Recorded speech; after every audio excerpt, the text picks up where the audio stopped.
Саламатсыздар, құрметті оқушылар. Бүгінгі видеомызда президенттік олимпиаданың келесі есебін қарастырамыз. Берілген қосындыны есептеу керек. Берілген қосындыны көріп отырмыз. Бұны S әрпімен белгілеп қойық. Бұл қосындыны қарайтын болсақ, бұл қандай да бір тізбектің мүшелерінің қосындысы. Яғни, егер назар аударатын болсақ, мына жерде бірінші мүшесі 1 квадрат және 3-тің 1 дәрежесі. 2 квадрат, 3-тің 2 дәрежесі. 3 квадрат, 3-тің 3 дәрежесі. Осылайынан кете береді 2019-ға дейін, яғни 2019 мүше бар. Демек, егер тізбекті AN деп белгілейтін болсақ, онда тізбектің мүшесінің жалпы формуласы мынандай түрде жазуға болады. АК ол К квадрат көбейтілген 3-тің К дәрежесі түрінде жазуға болады. Яғни бұл жалпы мүшесінің формуласы. Демек, бізге S-ті табу керек. Сонда S дегеніміз бізде мына жерге жазайын. S дегеніміз ол бізде сигма АК. К бізде 1-ден 2019-ға дейін. АК дегеніміз жалпы мүшесінің формуласы ол К квадрат көбейтілген 3-тің К дәрежесі. Яғни К бізде 1-ден 2019-ға дейін. Сонымен бұл бізде 1 квадрат көбейту 3, 1. 2 квадрат көбейтілген 3-тің 2 дәрежесі. Осылайынан кете береді 2019-ға дейін. Бұл геометриялық прогрессия емес, бірақ біз осы өрнекті түрлендіруіміз керек, және содан геометриялық прогрессияны бөліп алуымыз керек. Себебі басқа әдіспен біз бұны есептей алмаймыз. Себебі бұның алғашқы мүшелерін есептеп, жалпы формуласын табу ол өте қиын. Ол мүмкін емес десе де болады. Енді мынаған назар аударайық. Мына жерде бізде индекс К болып тұр, мына жерде индекс бізде К. Енді мен К плюс 1-ді есептеймін. К плюс 1-ді есептеп көрейік. Егер К-ның орнына К плюс 1 қойсақ. К плюс 1 бізде К-ның мәндері 1-ден 2019-ға дейін. К плюс 1. Онда бұл бізде болады сигма. Енді К-ның орнына мен мына жерге К плюс 1 деп жазам. К плюс 1 квадрат көбейтілген 3-тің К плюс 1 дәрежесі болады. 3-тің К плюс 1 дәрежесі. К бізде 1-ден 2019-ға дейін. Онда бұны жазып шығатын болсақ, бірінші мүшесі неге тең болады? Қараңыз.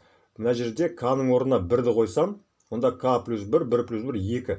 Яғни бұл қосынды 2-ден басталады. 2 квадрат, 3-тің К плюс 1 дәрежесі. К-ның орнына 1 қоям, яғни 3-тің 2 дәрежесі.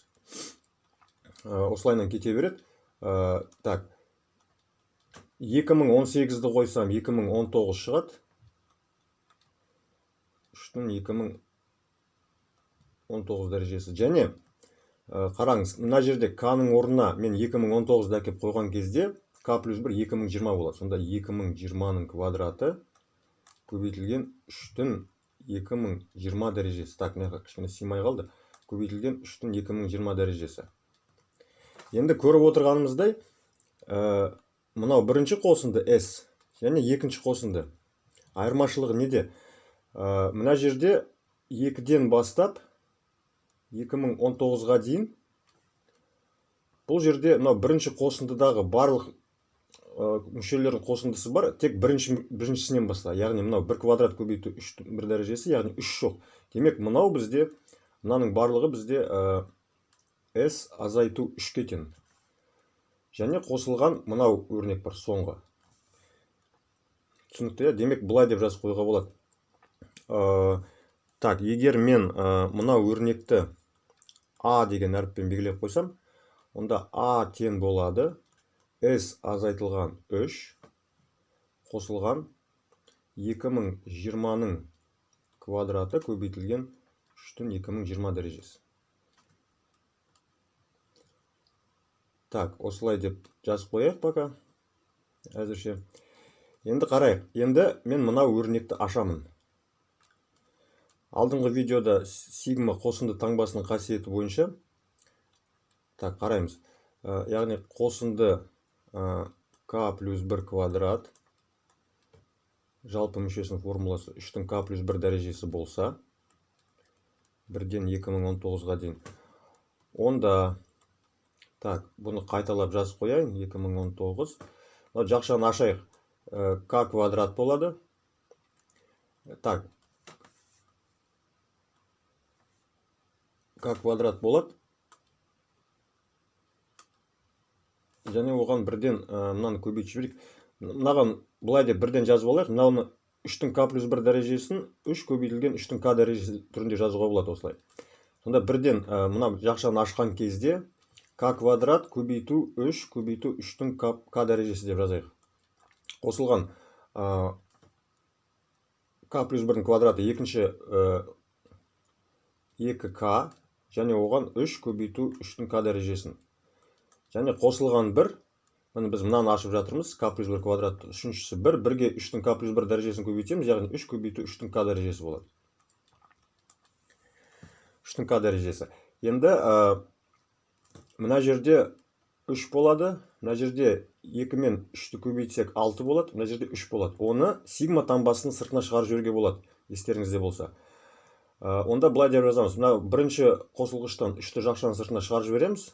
Сонда сигма болады. Енді 1-ден 2019-ға дейін деп жазбай қойын, ол жалпы түсінікті. Көбейтілген, так, сигманың ішінде 3-ті жақшаның сыртына шығардық, ішінде к квадрат қосылған, көбейтілген 3-тің к дәрежесі қалды. Так, қосылған. Мына жерде жақшаның сыртына 6 шығады. Так. Мына жерде 2 мен 3 көбейтіліп тұр, 6 болады. 6 сигманың сыртына шығады, сонда сигма мына жерде к көбейтілген 3-тің к дәрежесі қалады. Мына жерде 3 жақшаның сыртына шығады, сонда сигма 3-тің к дәрежесі қалады. Көріп отырғанымыздай, естеріңізде болса, бірінші өрнегіміз мынау s деп тұрған. Яғни s дегеніміз к квадрат 3к. Мына қараңыздар. Мынау біріншісі өрнегі. К квадрат 3к түріндегі тізбектің қосындысы 1-ден 2019-ға дейін. Біз оны s әрпімен белгілегенбіз. Ол мынау өрнек болып тұр. Түсінікті, ол мынау өрнек. Демек,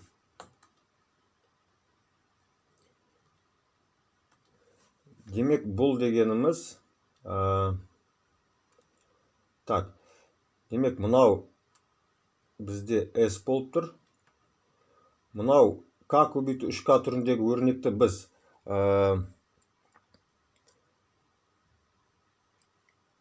так, бұны біз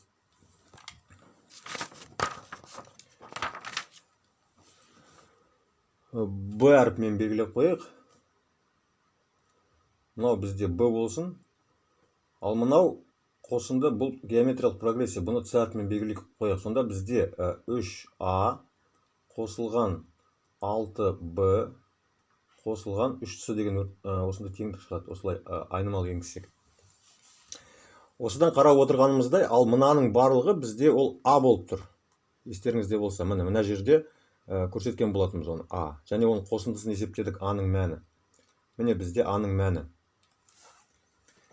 Так, енді олай болса, a-ның мәні бізде s азайту 3 қосылған 2020 квадрат көбейту 3-2020 дәрежесі. Бұл бізде тең болады 3a қосылған 6b қосылған 3c. Мына жерде әрине аздап шатасып кетуге болады, бірақ егер мұқият асықпай видеоны аяғына шейін дұрыстап қарайтын болсаңыздар, жалпы негізі қиын емес. Міне бізде мынандай теңдік шықты. Міне осындай теңдік шықты. Қазір осы теңдікті ары қарай пайдаланып, бізге біздің мақсатымыз мына жерде s-ті табу. Так, мен кешірім сұраймын, мына жерде мен қателесіп кетіппін. Мынау әрине бізде a емес, бұл s. Мынау a емес. Так, мына жерде де өшіріп қояйын. Бұл s.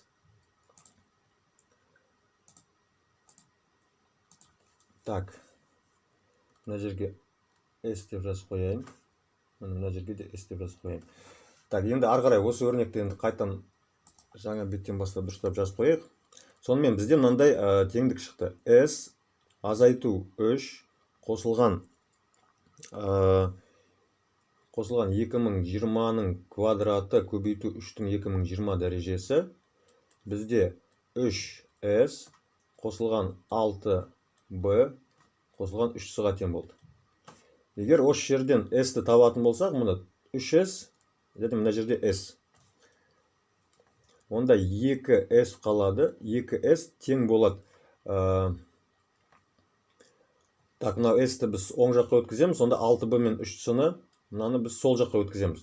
Сонда былай деп жазайық, 2020-ның квадраты көбейту 3-тің 2020 дәрежесі азайтылған 3, азайтылған 6b, азайтылған 3c. 6b азайту 3c. Енді b дегеніміз не? b-ны жазып кетейік мәнін бірден. b бізде ол геометриялық прогрессия 3-тің k дәрежесі. k бірден 2019-ға дейін, естеріңізде болса.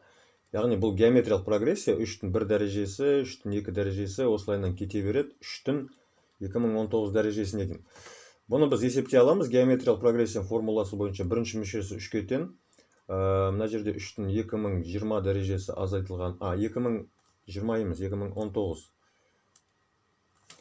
Так, 2019 дәрежесі, азайту 1 болады.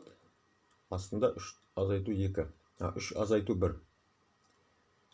Сонда бізде 3-ті егер жақшаға көбейтіп жіберетін болсақ, 3-тің 2019 дәрежесіне көбейтеміз, 3-тің 2020 дәрежесі шығады, азайту 3-ті 1-ге көбейтеміз, 3 бөлінген 2. Мынау бізде b-ның мәні. Біз бұны пайдаланамыз. Әзірше былай деп жазып қояйық. Так, сонымен қараңыз. Мынау өрнекте біз s-ті таптық. S дегеніміз осы сан азайтылған 6b, азайтылған 3c. Мынау 6b-ның мәнін біз таптық. b-ның мәнін таптық. Енді бізге c-ны өрнектеу керек. c-ны өрнектеу үшін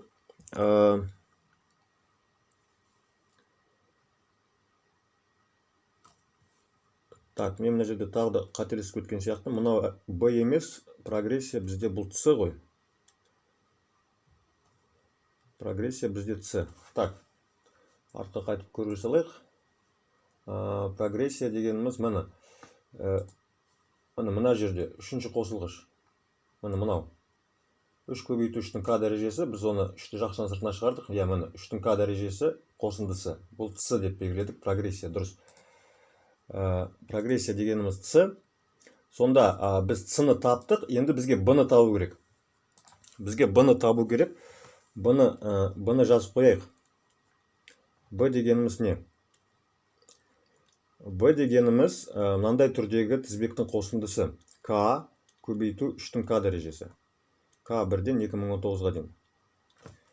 Бұл дегеніміз 1 көбейту 3-тің 1 дәрежесі. k-ның орнына 2 қойсақ, 2 көбейту 3-тің 2 дәрежесі. Осылайынан кете береді 2019-ға дейін. 2019 көбейтілген 3-тің 2019 дәрежесі. Осы тізбек. Енді жаңағыдай әдісті қолданайық. k-ның орнына k плюс 1 аламыз. k-ның орнына k плюс 1 арттырайық 1-ге. k плюс 1 көбейтілген 3-тің k плюс 1 дәрежесі. k бізде 1-ден 2019-ға дейін. Енді k-ның орнына 1-ді апарып қойсақ, мына жерге 1-ді апарып қойсақ, онда бұл қосынды 2-ден басталады. Түсінікті, 2, 3-тің 2 дәрежесі, 3-тің 3 дәрежесі. Осылайынан кете береді. 2018 қойсақ, мына жерге k-ның орнына. Онда 1-ді қоссақ 2019 болады. 3-тің 2019 дәрежесі. Және 2019-ды қойсақ 2020 болады. Мына жерде 2020, 3-тің 2020 дәрежесі. Көріп отырғанымыздай, мынау өрнек, мынау қосынды. Бұл бізде b азайтылған 3-ке тең, себебі ол тура мынау өрнек болып тұр, бірақ ішінде мынау алғашқы бірінші мүшесі жоқ, 3. Яғни b азайту 3. Сонда мынау өрнектің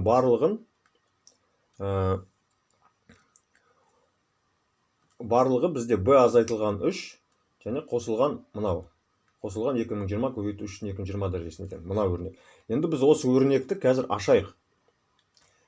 Ашатын болсақ, сигма k-ны 3-дің k плюс 1 дәрежесіне көбейтеміз. Және 1-ді 3-дің k плюс 1 дәрежесіне көбейтеміз. Мына жерде 3k плюс 1 деген жаңа айтып өткенде 3 көбейту 3k деген сөз. Сонда 3-ті жақшаның сыртына шығарып жіберуге болады. Сонда бізде сигма k көбейтілген 3-дің k дәрежесі болады. Қосылған сигма. Мына жерде де 3-ті жақшаның сыртына шығарып жібереміз. Мынау екіншісінде 3 көбейту 3-дің k дәрежесі. Біз білетініміздей, мынау бізде геометриялық прогрессия бұл с-ға тең. Ал мынау қосынды бұл b-ға тең.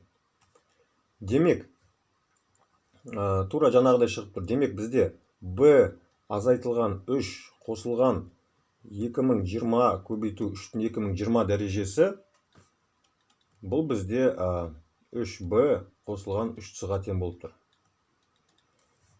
Яғни бізде осындай тағы да бір теңдік пайда болды. Оны былай деп қызылмен қоршап қояйық. Қазір осы теңдіктен біз b-ны өрнектеп алайық.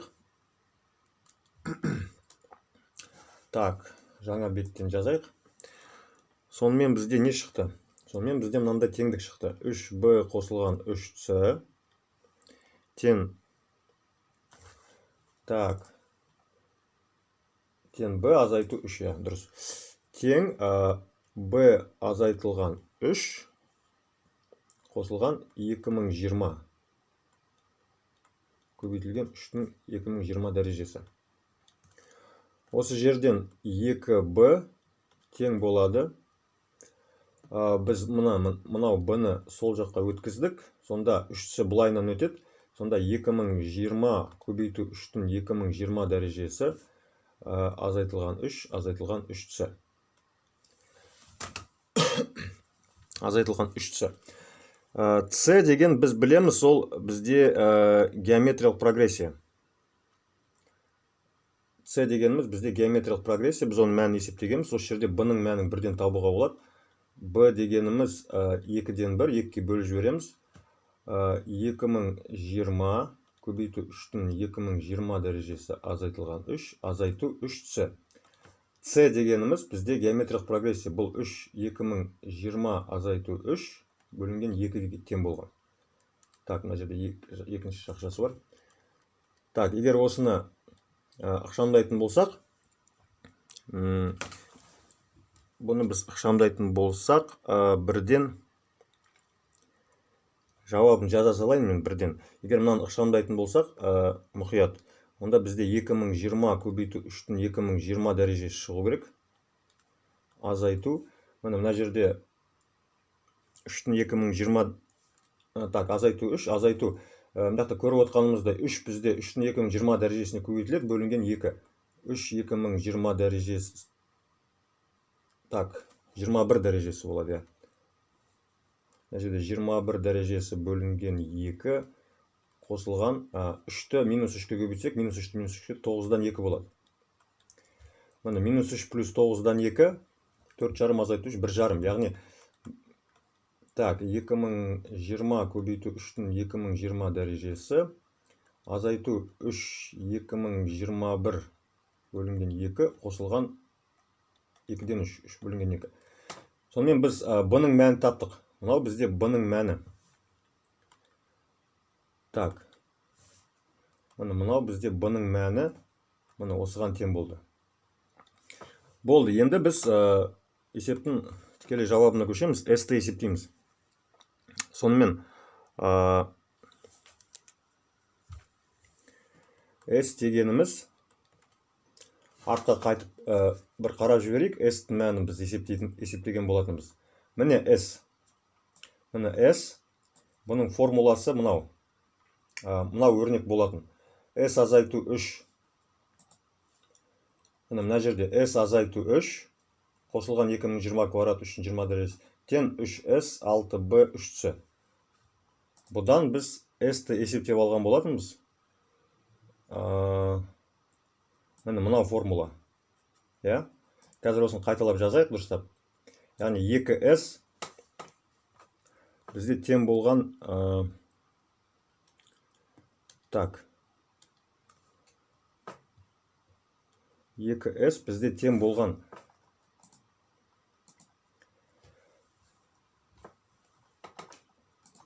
так 2s тең болған 2020 квадрат 3 2020 азайту 3 6b азайту 3c.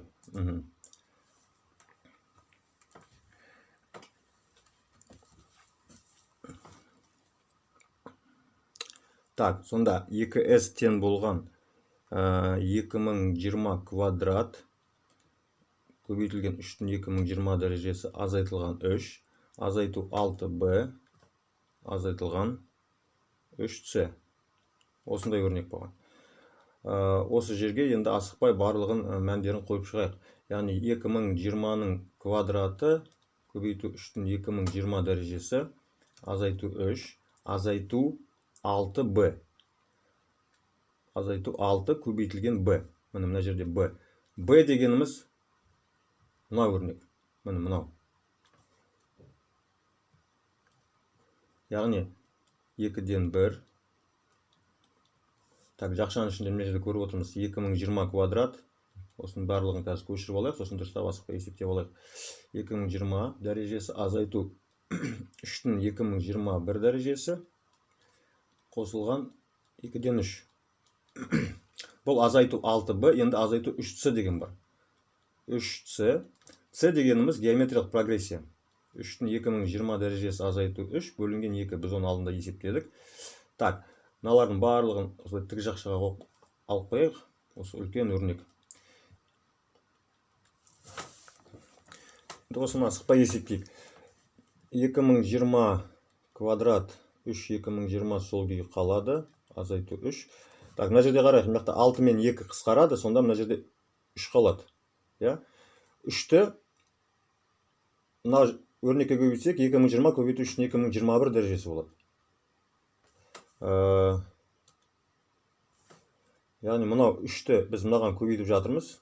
Сонда 2020 көбейту 3-тің 2021 дәрежесі. Азайту 3-тің 2021 дәрежесі бөлінген 2-ге көбейтеміз. Сол күйінде жазып қояйық. Және 9-дан 2 бөлінген 9. 9 бөлінген 2. Яғни 3-ті мынау 3-шісіне көбейттік біз. 2-ден 3-ге. Азайтылған 3 көбейту 3-тің 2020 дәрежесі. Так, мен бұны 3-тің 2021 дәрежесі деп жазып қойын. Біз қазір мынау 3-шісін есептеп жатырмыз. Мынаны жақшаны ашып жатырмыз. Так, 3-ті 3-тің 2020 дәрежесіне көбейтсек, 3-тің 2021 дәрежесі бөлінген 2 болады. Және қосылған 9 бөлінген 2 болады. Минус 3-ті минус 3-ке плюс болады. Так.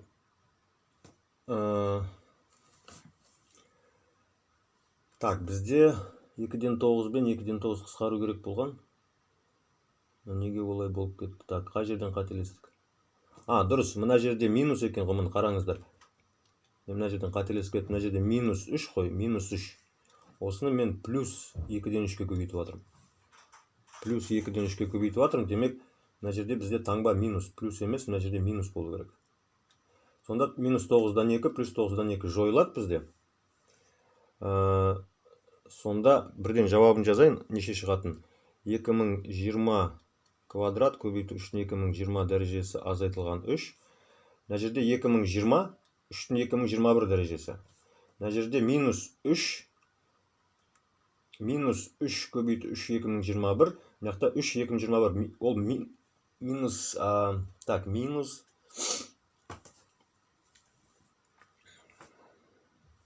Так, бұл жерде де қате кетіп қалды. Дұрыс. Бұл жерде де қате кетіп қалды. Мына жерде плюс болу керек.